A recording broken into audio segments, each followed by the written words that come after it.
Hello guys, তো তোমরা কেমন আছো? আশা করি সবাই খুব ভালো আছো। তোমাদের জন্য নতুন একটা সাড়ে ভাঙা মিনি ব্লগ নিয়ে চলে এসেছি। তো আমার 21শে নভেম্বর ছিল জন্মদিন। তো আমার বন্ধুরা এমনভাবে আমাকে সারপ্রাইজ করেছে, বার্থডে সেলিব্রেট করে, তো আমি কখনো ভাবতে পারিনি। अच्छा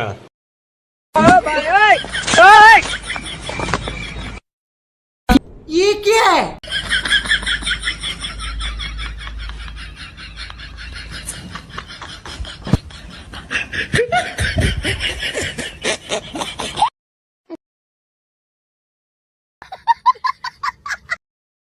A few moments later.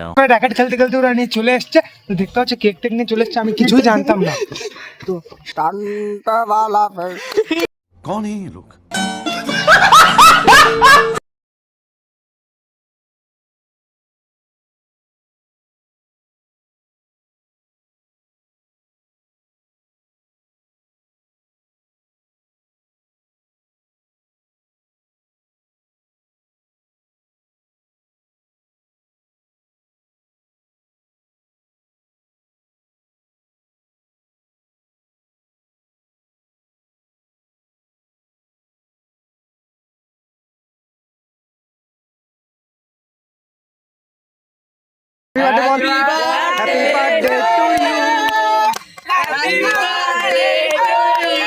कौन है ये लोग?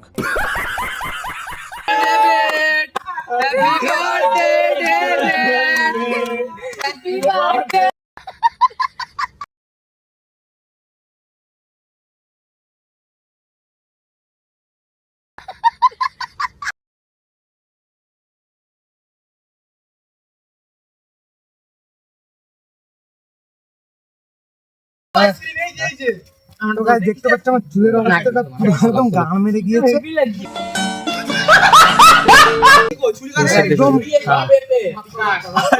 তোমাদের একটা কথা বলবো যে বন্ধুত্বের মতো বন্ধু থাকলে তো জীবনে কখনো কষ্ট হবে না, আর আমার মতো বন্ধু থাকলে তো কোনো কষ্টই হবে না, যাদেরকে আমি চোখ বন্ধ করে আমি বিশ্বাস করতে পারি। তো এমন এমন বন্ধু রাখা উচিত জীবনে, যে তোমার জীবনে অনেক কাজে আসবে, তোমার বিপদে পড়লে সবার আগে আসবে। তো আমার বন্ধুগুলো দেখতে পাচ্ছ, আমিও ভাবতে পারিনি যে এরকম ভাবে সারপ্রাইজ দেবে, কিন্তু আমি শকড হয়ে গেছি। আমিও বলবো যে যদি বন্ধুর মতো বন্ধু হয় তো একজন রাখবে, আর নাহলে কোনোদিন রাখবেই না। বন্ধু আমার 5-6 জন আছে, কিন্তু 5-6 জন পুরো মনের মতো। কিন্তু মানে তোমাদের ক্ষেত্রে বলছি যে শুধু বন্ধু রাখবে তো একজনই রাখবে, আর একজনই রাখবে তো পুরো মনের মতো, যাতে তোমার সুখ দুঃখে বিপদে সবসময় তোমাদের কাছে থাকবে। बात तो सही है। হ্যাঁ আমিও আছি বিপদের সময়। এই যে এই থোবড়াটা আছে।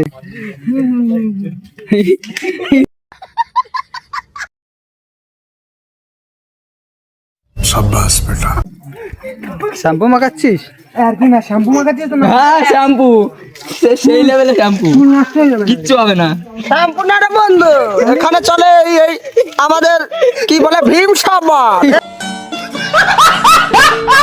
বাঙালির ব্যাপার তো কোনো কিছু বোঝা যায় না, কাদা দিয়েও চলে যায়, আর এ তো কোনে সাবান। मजा आया।